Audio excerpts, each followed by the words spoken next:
기독교 신간 서적 중에요, 가장 힘든 일 기다림이라고 하는 책이 있습니다. 저자 데이비스 에커먼이라고 하는 미국에서 30년을 넘게 간호사로 일하다가 은퇴한 여성입니다. 그리고 그리스도인입니다. 이분은 평생토록 하나님께로부터 많은 도우심을 받았습니다. 이분 자신도 하나님을 참 많이 사랑하고 또 하나님을 가까이 하는, 또 순종하는 그런 신앙으로 살았고요. 그러면서 또 하나님께로부터 많은 도우심을 받으며 또 살게 되었었습니다. 그런데 그가 하나님께로부터 많은 도움을 받게 된 비결이 무엇인가? 그것은 기다림이라고 하는 것입니다. 기다림. 그런데 그 많은 하나님의 도우심을 받은 그 기다림 속에서도 이분이 느낀 것은 뭐냐면, 기다림이야말로 가장 힘든 일이다. 정말 기다리는 것은 힘든 일이다. 기다리다 보면 항상 위기가 온다라는 거죠. 기다리다 보면. 그냥 기다리다가, 시간 보내고 기다리다가 어떤 결과가 오고 이러면 얼마나 좋겠어요. 그런데 그 기다림 속에는 항상 위기가 있다라는 겁니다. 기다릴 수 없는, 더 이상 참을 수 없는 그런 상황이 온다라는 거죠. 그리고 의심도 들고, 과연 내가 이거 계속 기다려야 되는가? 내가 이렇게 기다렸는데 과연 좋은 결과가 올 수 있을까? 이분은 자녀가 아주 심각한 그런 질병에 걸리는 일도 경험을 하고요. 또 직장 생활에서 위기를 경험하기도 하고, 직장을 은퇴한 다음에 하나님의 일, 선교에 참여하기 위해서 여러 가지 준비하기도 했었습니다. 그런데 그러한 일을 할 때마다, 또 위기를 만날 때마다 그는 하나님의 응답을 기다렸는데요, 그 기다림이라고 하는 것이 항상 쉬운 것은 아니었다라는 것입니다. 오히려 가장 어려운 일이었다라는 것이죠. 조금만 더 기다렸다면 좋은 결과를 얻었을 거인데, 마지막에 무너지는 것이 기다림이랍니다. 우리가 보통 기다려요. 참고 인내하고 기다려요. 오랫동안 기다렸어요. 근데 아직도 결과가 오지 않았어요. 그래도 기다렸어요. 그러다가 마지막 직전에, 그 응답이, 결과가 오기 직전에 무너지는 것이 기다림이랍니다. 마지막에 무너지는 것, 그래서 후회하게 만드는 것이 기다림이랍니다. 그러면서 내가 조금만 더 기다릴 것, 기왕 그렇게 기다렸는데 조금만 더 기다릴 걸 하면서 후회하게 되는 것이 기다림이랍니다. 기다림이 그렇게 어렵대요. 그래서 적지 않은 사람들이 기다리다가 포기를 합니다. 끝까지 남는 사람 정말 적습니다. 그럼에도 불구하고요, 우리들이 기다려야 할, 우리의 인생 전부를 가지고도 우리가 기다려야 하고, 그만큼 기다려야 할 가치가 있는 한 가지 매우 중요한 일이 있습니다. 그것은 하나님께서 우리에게 주신 최고의 약속입니다. 성령입니다. 예수님은요, 세상을 이제 떠나 승천하시면서 제자들에게 성령을 기다리라 말씀하셨습니다. 성령을 기다리라. 세상 사람들은요, 성령을 기다리지 않습니다. 세상 사람 누가, 하나님을 알지 못하는 사람 누가 성령을 찾고 성령을 기다리겠습니까? 안 찾습니다. 그런데 하나님을 믿는 우리들은 성령을 기다려야 합니다. 왜 사람들이 안 찾는 것을 우리는 찾아야 할까요? 우리 주변에 있는 사람들이 찾지 않는 것을 우리는 왜 찾고 기다려야 할까요? 오늘 성경이 그것을 우리에게 말씀해 주고 있습니다. 첫 번째, 주님께서 성령을 약속하셨기 때문입니다. 주님이 우리에게 성령을 약속을 해 주셨습니다. 하나님은요, 구약시대에 이사야, 또 예레미야, 에스겔, 또 요엘, 그 외에도 많은 선지자들을 통하여서 너희에게 성령을 보내어 주겠다, 성령을 보내어 주시겠다 약속을 하셨습니다. 그리고 예수님께서도 승천하시면서 제자들에게 말씀하셨어요. 오늘 우리가 읽은 말씀 속에 그 예수님의 말씀이 들어있습니다. 바로 49절 말씀이에요. 볼지어다 내가 내 아버지께서 약속하신 것을 너희에게 보내리니 너희는 위로부터 능력으로 입혀질 때까지 이 성에 머물라 하시니라. 볼지어다 내가 내 아버지께서 약속하신 것을 너희에게 보내리니. 예수님이 약속하신 것 아직 보이지 않습니다. 하나님께서 약속하신 것이 아직 보이지 않습니다. 그런데 보십시오, 여러분. 이 세상에서는요, 때로 기약 없는 기다림, 그 기다림 속에 있는 사람들도 고귀하다고 말합니다.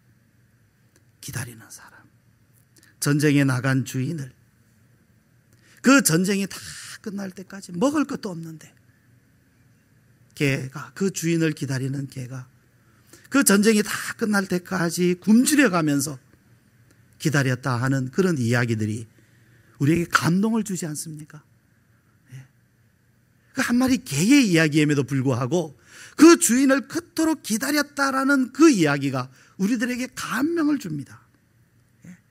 하물며 하나님의 약속을 신뢰하면서 그 약속을 붙들고 그 약속을 기다리는 사람이야말로 얼마나 고귀하겠습니까?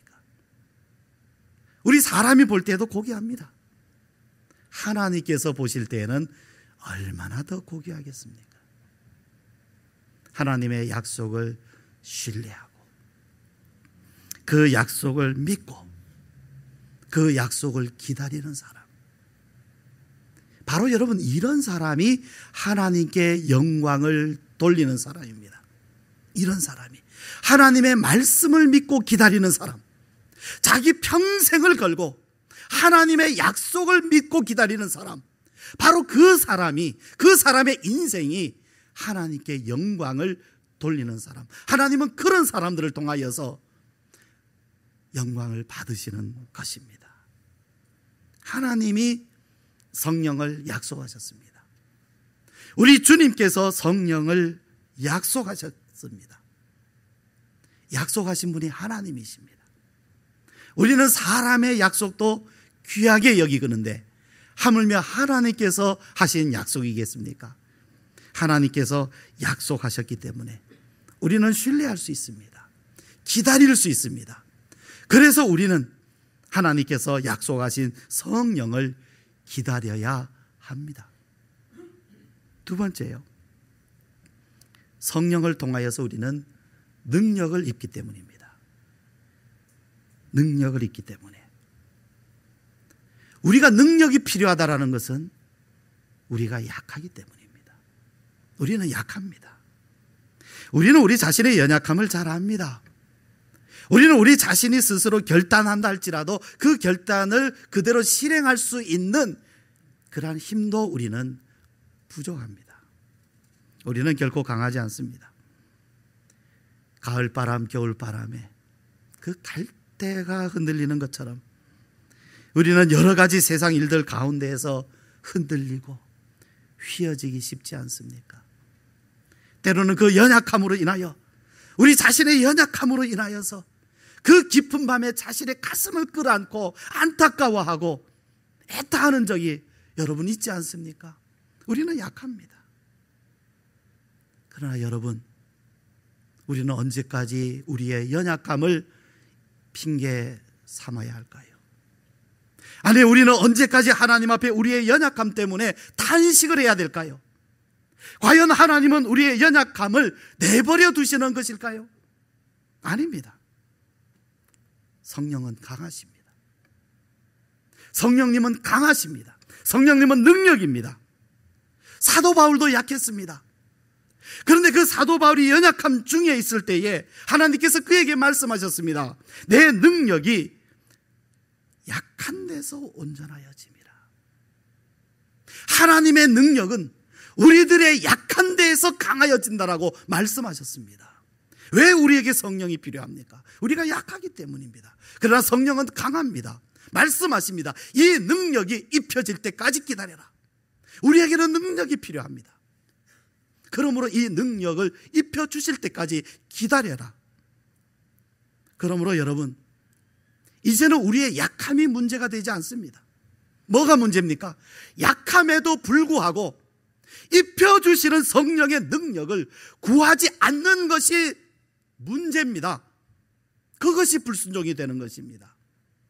우리는 약한 것을 핑계댈 수 없어요. 약한 것을 알면은 알수록 하나님 앞에 나는 능력이 필요합니다. 나는 성령이 필요합니다. 하나님, 나에게 성령의 능력을 입혀 주시옵소서 기도해야 할 책임이 바로 우리들에게 있는 것입니다. 세 번째, 성령은요, 땅이 아니라 위로부터 오시기 때문입니다. 성령은 땅에서 나는 것이 아닙니다. 위로부터 옵니다. 우리는 어떻습니까? 땅에서 난 사람들입니다. 그리고 여전히 우리는 이 땅에서 살아가고 있습니다. 땅에서 우리는 태어났기 때문에 사실상 우리가 하나님의 자녀로 사는 것이 원칙적으로 불가능합니다. 여러분, 사람으로 태어난 사람이 사람으로 사는 겁니다. 사람으로 태어나지 않은 다른 짐승들, 동물들은 사람으로 살 수가 없어요. 아무리 사람과 비슷하게 태어난 오랑우탄이나 고릴라나 원숭이나 침팬지나 비슷한 점이 있는지는 모르지만 사람 안 됩니다. 돌고래가 머리가 참 좋다 그래요. 어느 정도 사람과 대화도 가능하다 그럽니다. 그러나 그것은 똑똑한 돌고래이지 사람 아닙니다. 우리는 이 땅에서 태어났어요. 사람입니다. 하나님의 자녀가 아닙니다. 때로 우리가 하나님의 자녀답게 비슷하게 노력해서 그 모양을 낼 수 있을지 몰라요. 마치 오랑우탄이나 침팬지가 사람 비슷하게 행동하는 것처럼 말이죠. 어쩌다 가끔가다 하나님 자녀답게 행동해 볼 수는 있을 겁니다. 그러나 하나님 자녀로 못 삽니다. 누가 하나님의 자녀로 삽니까? 하늘로부터 태어나야 됩니다. 태어나야 돼요. 우리는 영적일 수 없습니다. 우리가 신령한 척을 한다고 해서 신령해집니까? 안 됩니다. 우리는 신령해질 수 없어요. 우리는 하나님을 알 수도 없습니다. 하나님의 나라를 알 수도 없습니다. 우리는 이 땅에 대해서, 이 땅에 사는 데 대해서는 우리는 정말 좋은 감각들을 가지고 있어요. 눈 있지요, 귀 있지요, 코 있지요. 그래서 귀로 듣고 눈으로 보고 맛을 보고 냄새를 맡고 이 땅의 여러 가지 상황들에 대해서는 우리는 기가 막히게 감각을 합니다. 그러나 하나님의 나라를 감각할 수 있는 감각이 우리에게는 없어요. 뭘로 하나님의 나라를 감각할 것입니까? 무엇으로? 어떤 기관으로? 손으로? 발로? 눈으로? 귀로? 안 됩니다. 없습니다. 하나님의 나라를 알 수가 없어요. 그런데 하나님이요, 우리에게 성령을 보내주십니다. 하나님, 이 성령님은 위로부터 오시는 분입니다. 하나님에 대해서, 하나님의 나라에 대해서, 하나님의 자녀로 사는 것에 대해서 기가 막힌 감각과 능력을 가지신 분이세요. 그래서 위로부터 오시는 성령이 우리에게 임하실 때에 우리는 하나님 나라를 감각할 수 있어요. 하나님을 알 수 있습니다. 하나님의 자녀로 살아갈 수 있게 됩니다. 우리는 신령한 사람이 될 수 있습니다. 야고보서는 말합니다. 위로부터 난 지혜는, 여기 이제 지혜라 그랬어요. 첫째 성결하고, 다음에 화평하고, 관용하고, 양순하며 긍휼과 선한 열매가 가득하고 편견과 거짓이 없나니. 자, 이런 것들이 땅에도 있죠. 네, 땅에도 있어요. 도덕적인 어떤 그런 의미에서 땅에도 있지만 그러나 굉장히 부족합니다. 그리고 이런 것이 어떨 때는 우리의 진심이 되기보다는 가식이 되기가 참 쉬워요. 땅에 있는 것은 그렇습니다. 그런데 이러한 것을 위로부터 주시는 게 있다. 땅에 있는 도덕적인 어떤 그런 의미 말고 위로부터 주시는 새로운 성품이 있다. 말하자면 하나님은 우리를 교훈시키고 훈련시키시는 것이 아니라 성령을 통해서 새로운 성품을 주시는 겁니다. 새로운 성품, 위로부터 오는 성품. 성경에 보면 하나님의 성품에 대해서 많이 나오잖아요.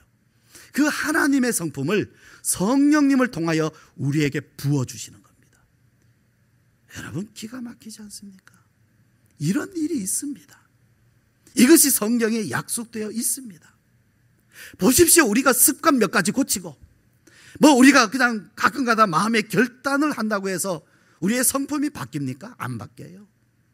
그런데 성령님께서 이러한 하늘의 신령한 성품을 가지시고 우리에게 오시겠다라는 겁니다. 이 성령님을 우리에게 주시겠다라는 겁니다. 이 성령의 약속을 붙들고 기다리라고 말씀하시는 것입니다. 예수님의 제자들 보십시오. 예수님의 제자들도 우리와 똑같은 사람들입니다. 그들도 연약했습니다. 방황했습니다. 그들도 실패 많이 했습니다. 예수님이 말씀하셔도 깨닫지 못하는 것 참 많았습니다. 그들도 신령한 사람들 아니었습니다. 실패 많이 했습니다. 그런데 그들이 이 주님의 말씀, 예수님께서 승천하시면서 하신 이 말씀 붙들고, 그들은 이 말씀 붙들고 기다렸습니다. 기다렸어요. 성령이 오실 때까지 기다리고 또 기다렸습니다.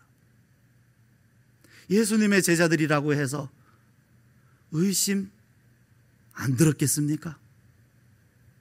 과연 정말 성령이라고 하는 게 올 수 있나? 와, 내가 정말 성령을 받을 수 있을까? 정말로 이 땅에 성령이 오시는 것인가? 그 기다림 속에 고통이 없었겠습니까? 의심이 없었겠습니까? 부정적인 생각들과 포기하고 싶은 생각, 그들에게도 분명히 있었을 것입니다. 그러나 그들은 기다렸어요. 실패해도 또 기다렸어요. 넘어져도 또 일어나서 기다렸어요. 기다리고 또 기다리고 기도할 때에 드디어 성령이 그들에게 임하였습니다. 성령으로 충만해졌습니다. 오늘 우리들에게 가장 필요한 일 아닙니까? 하나님께서 우리에게 주신 최고의 약속이야말로 오늘 우리들이 기다려야 할 바로 그 일이 아닙니까? 연약함을 뛰어넘고 하늘에 속한 사람이 되기 위하여 이제 성령님이 우리에게, 나에게 오시도록 초청하는 일은 우리의 몫입니다. 우리가 해야 할 일입니다. 예수님의 제자들이 성령의 강림을 기다렸던 것처럼 우리들도 강력한 목마름으로 이 성령님이 오시기를, 성령의 강림을 우리는 기다리고 또 기다리고 사모하고 목말라 하고 우리는 기도해야 하겠습니다. 우리 시간 함께 기도합시다. 우리 함께 눈을 감고 같이 기도합시다.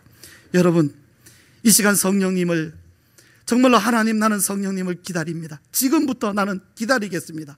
정말로 내 마음으로 사모하면서 목말라 하면서 내가 약하기 때문에 더욱 하늘의 신령한 은혜를 잊기 원하여서 나는 더욱 기다리겠습니다. 사모합니다. 여러분, 기도하실 수 있기를 바랍니다. 이 시간 여러분의 진심으로, 여러분의 목소리로 기도하시기를 바랍니다. 우리 함께 기도하겠습니다.